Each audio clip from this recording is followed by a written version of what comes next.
Students, आज most important topic, कल हमने इंट्रोडक्शन लिया था, आज सीखेंगे motion along a straight line.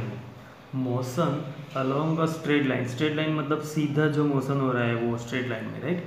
तो अब इसके ऊपर स्टडी करते हैं। देखो कि the simplest type of motion is the motion along a straight line. सबसे सिंपलेस्ट टाइप का मोशन कौन सा होता है? Straight line motion, right. We shall first learn to describe this by an example. इसको एक एग्जाम्पल के साथ सीखेंगे। Consider the motion of an object moving along a straight path. Consider करते कि एक ऑब्जेक्ट मूविंग कर रहा है स्ट्रेट पाथ, मतलब सीधे रास्ते में मोशन कर रहा है। The object starts its journey from zero O which is started its reference point. एक ऑब्जेक्ट जो है वो समझो कि अपना मोशन स्टार्ट कर रहा है फ्रॉम ओ, मतलब ओ ये रहा, देखो ये स्ट्रेट पाथ है, ये यहाँ से स्टार्ट कर रहा है, मतलब ये जीरो रिप्रेजेंट करता है ओ, वहाँ से स्टार्ट करना है, which is treated as its reference point O. Let A B and C represents the position of the object at different instants. ये ए बी एंड सी ये तीन अलग अलग पोजीशंस दी है। किसकी पोजीशंस? ऑब्जेक्ट की। ऑब्जेक्ट पहले जीरो है, वहाँ से ए पे आता है, फिर बी एंड सी ये मोशन कर रहा है। पहले ए पे जाएगा, फिर बी, फिर C. Represent the position of object at different parts. याद रखना है कि ऑब्जेक्ट मोशन यहाँ से शुरू करता है, सीधा ए पोजीशन में आएगा, फिर रिटर्न बी पोजीशन में, फिर सी पोजीशन में, ये करता है ऑब्जेक्ट। याद रहेगा। एंड देन देखो उसके बाद क्या होता है। At first the object moves through C and B and reaches to A. Through the C and B, C B बीच में आएंगे और ये जाएगा सीधा कहाँ? ए पे। ऑब्जेक्ट मोशन स्टार्ट करके सीधा कहाँ जाता है?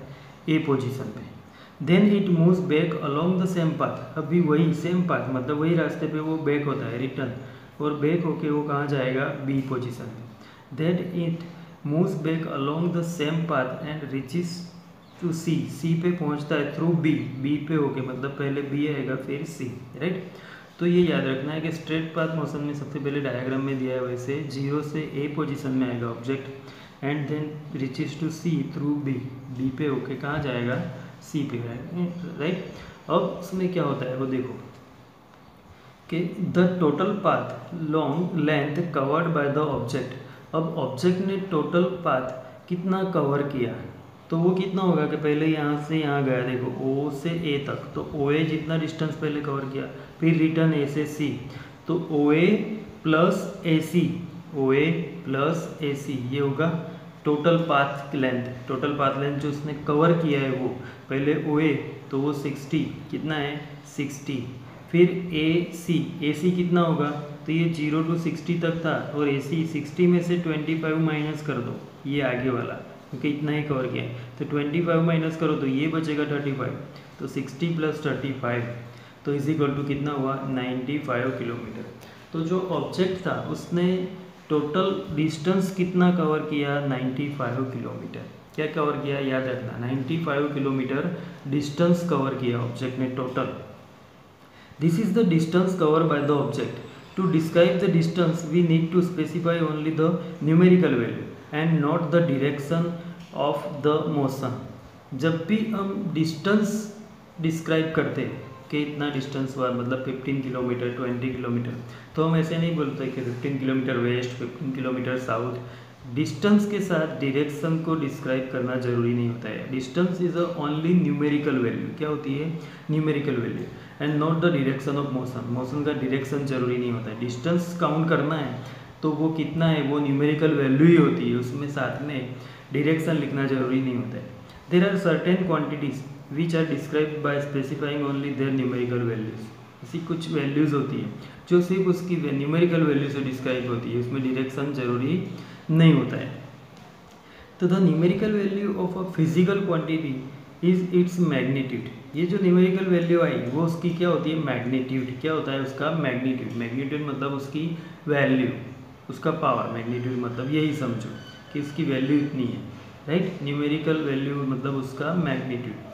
From this example can you find out the distance of the final position C and object from the initial position O. देखो यहाँ पे क्या था कि can you find out the distance of the final position. Final position कौन C थी, सी, क्योंकि object पहले ए पे पहुंचा, लास्ट में सी पे, ये सी पे आ गया, राइट। तो यहाँ पे यही पूछा है कि फाइनल पोजीशन और इनिशियल पोजीशन के बीच का डिस्टेंस हम फाइंड कर सकते हैं, वो दिया है। तो यहाँ पे दिया है, देखो, C of the object from the initial position O से सी पे गया उसका डिस्टेंस, तो this difference will give you the numerical value of displacement. ये जो वैल्यू मिलेगी कि ऑब्जेक्ट यहाँ से घूम के यहाँ आया, पर ये पूरा रास्ते का मेजरमेंट था, वो तो लेंथ हुई, पाथ लेंथ, बट लास्ट में ऑब्जेक्ट यहाँ से शुरू करके यहाँ आया, बस ये तो कोई वैल्यू नहीं रखता है। ऑब्जेक्ट आया कहाँ, यहाँ से यहाँ, तो उसका डिस्प्लेसमेंट ये जो हुआ ना, वो उसका डिस्प्लेसमेंट हुआ। रास्ता कितना भी लंबा यूज़ किया हो, पर डिस्प्लेसमेंट सिर्फ इतना हुआ है, यहाँ से यहाँ पहुँचा है वो। तो डिस्प्लेसमेंट मीन मतलब ये दोनों के बीच का डिस्टेंस, वो उसकी डिस्प्लेसमेंट हो जाएगी। तो वो कितना है, 25 है। कितना है, 25। तो पाथ वही था, ऑब्जेक्ट भी वही था, पर डिस्टेंस और डिस्प्लेसमेंट में ये डिफरेंस होता है कि डिस्टेंस मतलब पूरा जो पाथ कवर किया है वो, and displacement means final position और इनिशियल पोजीशन। ये फाइनल पोजीशन और ये इनिशियल, शुरुआत वाली और फाइनल पोजीशन, दोनों के बीच का डिस्टेंस, राइट। तो द शॉर्टेस्ट डिस्टेंस ये जो होता है ना कि you numerical value of displacement of the object from O to C through A. O to C की जो पोजीशन होती है न्यूमेरिकल वैल्यू, वो क्या होता है, डिस्प्लेसमेंट की वैल्यू। तो डिस्प्लेसमेंट एक्चुअली होता क्या है, तो देखो डिस्प्लेसमेंट क्या होता है, तो the shortest distance measure from the initial to the final position. Shortest, देखो ये ये इनिशियल पोजीशन और ये फाइनल पोजीशन, ऑब्जेक्ट यहाँ से यहाँ आया है, पर वो यहाँ से ऐसे घूम के यहाँ आया है, तो हम ऐसे मेज़र करने जाएंगे तो वो तो तुम्हें पता है 95 किलोमीटर होगा, बट सीधा मेजरमेंट ये होता है, शॉर्टेस्ट मेजरमेंट है, ऐसे मेज़र कर दो तो वो कितना होता है, 25। तो डिस्प्लेसमेंट जो होता है वो शॉर्टेस्ट मेजरमेंट होता है किसी भी दो ऑब्जेक्ट के बीच का। क्या होता है, shortest measurement between two object या टू पोजीशन, दो पोजीशन के बीच का जो शॉर्टेस्ट मेजरमेंट हम करेंगे वो क्या होता है, डिस्प्लेसमेंट। डिस्टेंस तो कहीं से भी, कोई ऐसे आया, कोई इस साइड से घूम के यहाँ आया, तो वो तो अलग अलग लेंथ हो सकती है, पर डिस्प्लेसमेंट सेम होता है और वो शॉर्टेस्ट मेजरमेंट होता है। क्या होता है, शॉर्टेस्ट मेजरमेंट होता है। तो डिस्टेंस और डिस्प्लेसमेंट दोनों का डिफरेंस कहाँ से याद रखना है, डिस्टेंस मीन्स पाथ की जो लेंथ होती है, path of length covered by the object to for travel, यहाँ से ऑब्जेक्ट ने जितना भी ट्रैवलिंग किया है और कहाँ तक आया है वो उसकी लेंथ हो गई, पर कहाँ से कहाँ आया वो दोनों के बीच का डिस्टेंस होता है, वो क्या होता है, डिस्प्लेसमेंट। जगह जितनी चेंज हुई वही बस। तो अब देखते हैं आगे, देखो कि can the magnitude of the displacement be equal to the distance travel by the object. Magnitude of displacement और डिस्टेंस दोनों इक्वल, नो इक्वल नहीं है, right. Consider the example given in for motion of the object from O to A, the distance covered is 60 kilometre. O to A 60 kilometre, O to A में यहाँ से लेके यहाँ तक 60 था, राइट, 60 किलोमीटर गया, and the magnitude of displacement is also 60 kilometre. जब ओ to A में ऑब्जेक्ट जाएगा तो डिस्टेंस भी 60 होगा और मैग्नीट्यूड भी 60 होगा। तो अलग अलग केसेस में देखो, ये स्ट्रेट केस है, यहाँ से यहाँ आएगा जी, तो यहाँ से डिस्टेंस कितना होगा, 60, और ऑब्जेक्ट का डिस्प्लेसमेंट भी क्या होगा, 60 होगा, राइट, 60 होगा। तो इस केस में यहाँ से यहाँ तक ही जाओ, रिटर्न जाना है वो काउंट नहीं किया, तो ये यहाँ से यहाँ तक का डिस्टेंस भी इक्वल और डिस्प्लेसमेंट भी क्या होगा, इक्वल होगा। तो during the motion from O to A and back to B, the distance covered is equal to 60 to 25, मतलब 85। फिर वो बैक बी पे आता है, तो ये बी पे आएगा, तो ये यहाँ से लेके यहाँ तक कितना होता है, 25। कितना होता है, 25। तो 60 + 25, यहाँ से यहाँ आया तो वो हो गया 85 किलोमीटर। कितना हो गया, 85 किलोमीटर। ऑब्जेक्ट ओ से बी पे आया, पर कैसे आया, ओ से पहले ए पे जाएगा फिर बी पे, तो 60 + 25 यहाँ 85 किलोमीटर कवर करता है, पर सीधा उसका डिस्प्लेसमेंट तो सिर्फ कितना हुआ, 35। तो यहाँ डिस्प्लेसमेंट अलग होगा, राइट। तो डिस्टेंस एंड डिस्प्लेसमेंट यहाँ पे चेंज हो जाएगा। देखो कि while the magnitude of displacement is 35, ये डिस्प्लेसमेंट 0 to b का, O to b का डिस्प्लेसमेंट कितना हुआ, 35, पर डिस्टेंस तो 60 + 25 85 हुआ, राइट। तो the magnitude of displacement 35 kilometre is not equal to the path length 85 kilometre. Right, 85 kilometre को इक्वल नहीं है। तो further we will notice that the magnitude of displacement for a course of a motion may be zero but the corresponding distance covered is not zero. मतलब ये हो सकता है कि डिस्प्लेसमेंट इसमें आगे जैसे जाओ तो डिस्प्लेसमेंट जीरो आ सकता है, जैसे यहाँ डिस्प्लेसमेंट पहले 60 आया, ए तक जाओ तो डिस्प्लेसमेंट 60 होता है, फिर बी तक आओ तो डिस्प्लेसमेंट 35, मतलब डिक्रीज होता है रिटर्न जाओ तो जैसे जैसे रिटर्न जाओ तो डिस्प्लेसमेंट जीरो बन जाएगा, पर डिस्टेंस कभी भी जीरो नहीं होता है। तो zero but corresponding distance covered not zero. If we consider the object to travel back to O, अगर हम ऐसा कंसिडर करें कि ऑब्जेक्ट ए से बी सी फिर ओ पे जाएगा, रिटर्न जाएगा, तो रिटर्न जाएगा तो डिस्टेंस कवर कितना होगा, तो the distance cover by the object, तो यहाँ से 60 और फिर यहाँ से 60 plus 60 120 kilometre distance cover by the object हो गया। ऑब्जेक्ट ने कितना डिस्टेंस कवर किया 120, राइट, यहाँ से 60 किलोमीटर फिर 60 किलोमीटर बैक। दस the difference physical quantities the distance and the displacement, तो जीरो पे था और जीरो पे आया तो जीरो हो गया, तो यहाँ पे भी डिस्टेंस और डिस्प्लेसमेंट में चेंज हो गया। तो the two different physical quantities the distance and the displacement are used to describe the overall, ये दोनों डिफरेंट क्वांटिटीज़ है, डिस्टेंस और डिस्प्लेसमेंट, ये दोनों यूज़ करते describe the overall motion of an object, object के मोशन को डिस्क्राइब करने के लिए दो quantity, displacement and distance. Distance total path length होती है और डिस्प्लेसमेंट फाइनल पोजीशन और इनिशियल पोजीशन के बीच का डिस्टेंस होता है। तो motion of the overall motion of the object and the locate it's final position with reference to its initial point, initial position at a given time, right। तो ये था डिस्टेंस एंड डिस्प्लेसमेंट का difference, जो ये activity से तुम्हें easily पता चल गया है, राइट। अब इसमें एक एक्टिविटी दी है, वो एक्टिविटी करते हैं। तो ये एक्टिविटी दी है फर्स्ट, देखो उसमें भी यही समझाया है कि यहाँ पे दिया है फर्स्ट एक्टिविटी में कि take a metre scale and long rope, walk from the corner of a basketball court of its opposite corner along its sides। तो यहाँ पे क्या होता है कि एक ऐसे बास्केटबॉल का ग्राउंड दिया है, क्या दिया है, बास्केटबॉल का ग्राउंड दिया है, ये यहाँ अलग अलग पोजीशन 4 कॉर्नर होते हैं, राइट।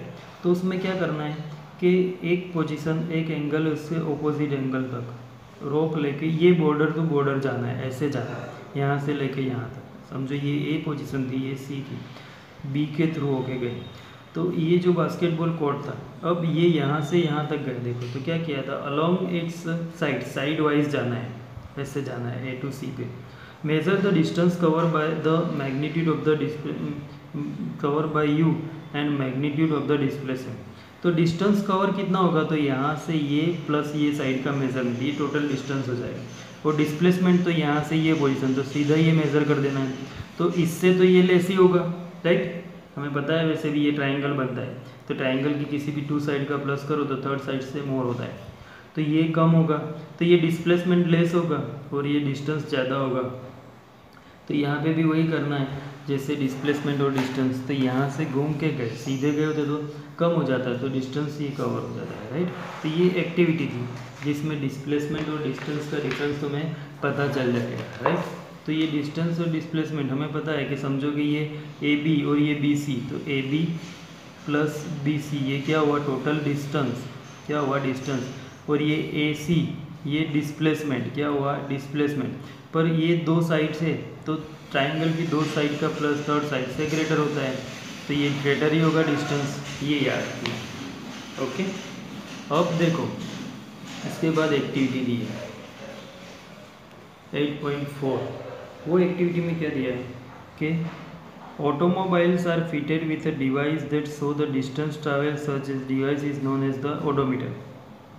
कार में ओडोमीटर होता है, ओडोमीटर में कितना डिस्टेंस कवर किया वो बताता है।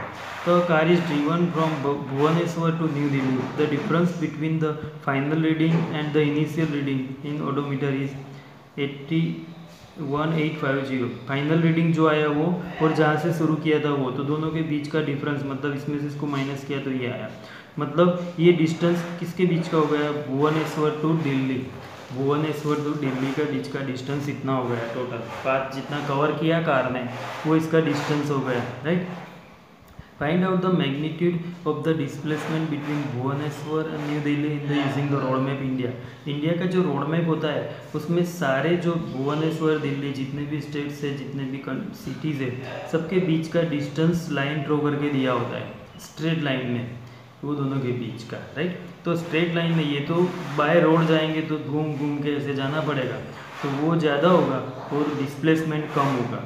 तो वही एक्टिविटी यहाँ पे भी दी है कि to find the magnitude of displacement measure the straight distance. Displacement find करने के लिए भुवनेश्वर और दिल्ली के बीच का स्ट्रेट डिस्टेंस मेजर करेंगे, तो वो उसका क्या हो जाएगा, डिस्प्लेसमेंट हो जाएगा। और वो दिल्ली रोड मैप जो होता है उसमें दिखाई देता है, राइट। और जो हमने कार से मेज़र किया है वो 1850, वो तो लॉन्ग रूट मतलब वो डिस्टेंस ज़्यादा हो जाएगा। Actually Delhi on the map India जो मैप होता है ना, मैप उसमें कन्वर्ट करके दिया होता है कि 1 सेंटीमीटर इज इक्वल टू इतने किलोमीटर, तो वो कवर करके जब मैप देखो ना तो अप्रोक्सीमेटली डिस्प्लेसमेंट 1270 किलोमीटर होता है मैप में, 1270। तो डिस्टेंस इतना कवर किया और डिस्प्लेसमेंट इतना, तो डिस्प्लेसमेंट क्या हुआ, कम हुआ। तो डिस्प्लेसमेंट ऑलवेज ऐसे कम होता है, जो स्ट्रेट लाइन में नहीं होता। स्ट्रेट लाइन में भी हो पर रिटर्न बैक हो तो डिस्प्लेसमेंट कम हो जाएगा। तो इसका डिस्प्लेसमेंट भुवनेश्वर टू दिल्ली सीधा मैप से मेज़र करो तो अप्रोक्सीमेटली 1270 किलोमीटर होता है, और ये 1850 पाथ लॉन्ग होता है इतना। तो ये थी दो एक्टिविटीज़ जिसमें हमें डिस्टेंस और डिस्प्लेसमेंट दोनों के बारे में आइडिया हो जाएगा, राइट, कि डिस्टेंस क्या है, डिस्प्लेसमेंट क्या है। इसके इंटेक्स कुछ क्वेश्चन है वो कल देखेंगे। आज तुम्हें डिस्टेंस और डिस्प्लेसमेंट क्लियर हो जाना चाहिए, कोई भी डाउट हो तो कॉल, ओके।